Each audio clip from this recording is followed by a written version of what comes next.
Tonight, a drastic measure by bus drivers has caused there to be due attention to their plight.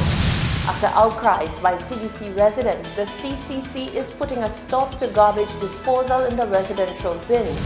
And amid calls for fresh elections, some wonder what's the holdup with the SLP's selection of candidates.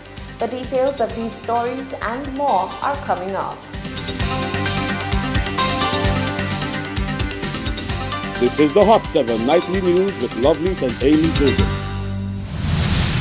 Good night. It is Thursday, the 12th of September 2019. Welcome to the Hot 7 TV Nightly News.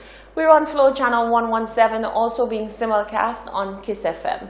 You can also watch on our website. It's www.caribbeanhottv.com or on our free Caribbean Hot FM mobile app. I'm Lovely St. Amy Joseph. Thank you for joining us. A withdrawal of service by Millet bus drivers to the communities of Bel Air and Venus Estate has prompted quick action by the government of St. Lucia. In a video statement by Castries Southeast MP Guy Joseph, he assures the issue is being handled and says a bus will be provided in the interim to provide service to the Bel Air community. Solange Alfred begins our reporting. Residents of Venus Estate and Bel Air are standing in solidarity with the Millet bus drivers who have chosen to suspend operations to those two communities until the road conditions have been addressed by government officials. The suspension of service commenced on September 9th, with President of the Millet Minibus Drivers Association, Cyprian Yard, saying its duration will depend on the government's willingness to handle the situation in a timely manner. Fast forward to September 11th, a video release on the official page of the MP for Castries Southeast, Guy Joseph, indicates that necessary steps will be taken to address the deplorable road conditions in the Bel Air community. You would be aware that the minibus sector has withdrawn the service for the community of Bel Air, but from myself as parliamentary representative, we have engaged a bus to transport the people from the community onto the main road where they can get easy access to public transport. While plans are very advanced for the work on the Bel Air Road, I can tell you we could have done some remedial work, but as you know, the same approach that I took to the Forestier Road, that I say we would have to endure the bad road for a little while in order that we can do a comprehensive rehabilitation. I have been in discussions with both finance and infrastructure, and in the coming week we should see some activity on the Bel Air Road where we are going to see a complete rehabilitation of the Bel Air Road within the community. Meanwhile, no official statement has been made in regards to the Venus Estate roads, which falls under the auspice of Parliamentary Representative for Ancillary, Dominic Fady. As president of the Millet Minibus Drivers Association, Cyprian Yard explained in a previous broadcast of the Hot 7 Nightly News, the Venus Estate Road is the network which serves as the route for the sole infant and primary school in the Millet community. Venus Estate Road got to a point where after Thomas that it suffered significant damage, and this is where the two schools are. In fact, when I say two schools, now that this academic year that the infant school and the primary school have been merged into one, and so that main school, which is the Millet Combined School, is located within that area. And we are saying also that in this community it is totally unacceptable to have a school in that area where children are, and the children are required to get to and from school, and the buses have difficulty moving up there because of the condition of the road. With plans afoot to repair the Bel Air Road, residents in Venus Estate are eagerly awaiting on announcements for resurfacing of their road network as well. According to official sources, the suspension of service is still ongoing as of Thursday. Reporting for Hot 7 News, I am Solange Alfred.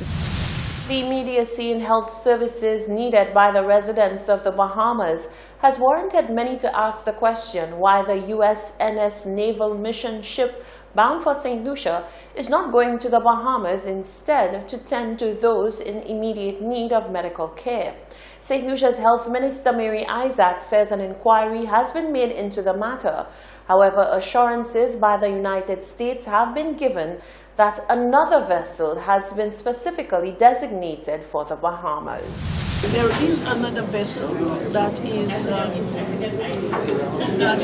actually assigned by the United States to do just that. So we have inquired about that, and we were told that there is a vessel that is specifically designed to assist, and that vessel will be or is on its way to the Bahamas. So they do not need to divert the one that is coming to St. Lucia to do the same thing that they are sending another one to. Isaac says she understands the concerns of those who say the ship should be diverted to the Bahamas. However, the logistics of another ship leaving the U.S. to service the Bahamas is sensible due to the proximity of the two locations. The ship is now assisting people in Trinidad, and it has a schedule. So what they're saying is it isn't an issue to deploy the ship that is actually meant to serve in such emergencies. Actually, it probably is closer to the Bahamas than that other ship that you're referring to. I'm not sure. But as you know, Bahamas is pretty close to U.S. shores, so I don't think that is an issue. But we have inquired and we were told it's okay. The ship will come to St. Lucia from Trinidad, and they do not need that particular ship to go on to the Bahamas. Is the inquiry because of concern, or was it something that the ministry had some concern about and worried? Well, the ministry wanted to ensure that we were on track, because we have informed the public that this activity will be taking place, and we would not want people to be expecting the boat here while it would have to be deployed elsewhere. So we were proactive in trying to find out whether that would happen. Not that we would have an issue with it, but at least we would be able to inform our public, of what to expect. The USNS naval ship is scheduled to arrive in St. Lucia on the 23rd of September and will stay until the 2nd of October and provide general clinic services as well as a host of other services free of charge.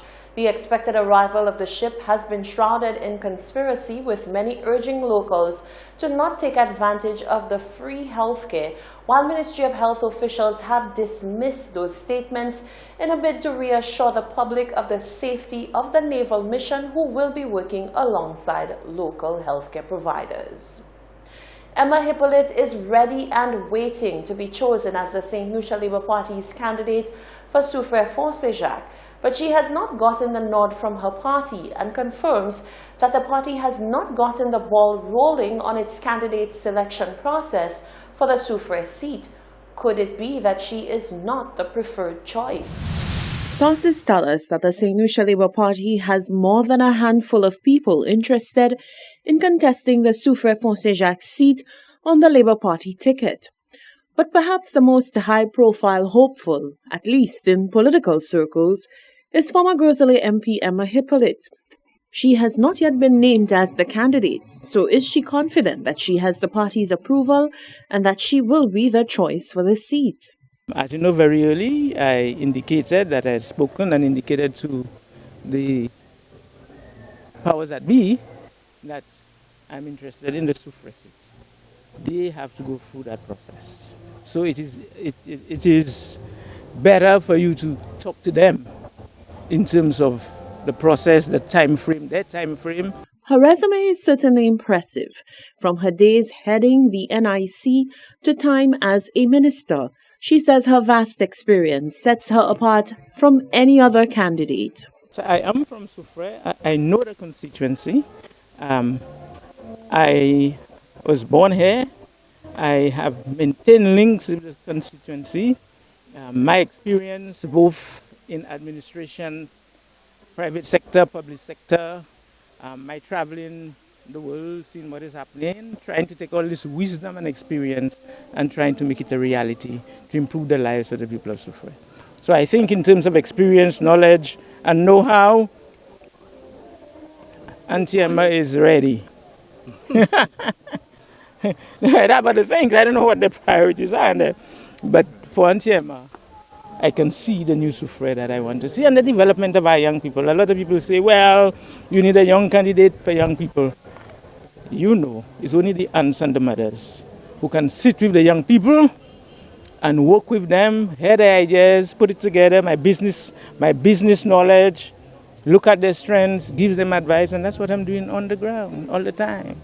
Efforts to get an interview with the SLP General Secretary Leo Clark on the status of the party's candidate selection process were unsuccessful. The opposition St. Lucia Labour Party has made it clear that as far as it is concerned, Alan Shaste should not be Prime Minister of St. Lucia. The party has even on occasion made calls for fresh elections. But given that the party has yet to get the ball rolling on determining its candidates in key seats, as confirmed by Emma Hippolyte, is the SLP ready for what it's asking?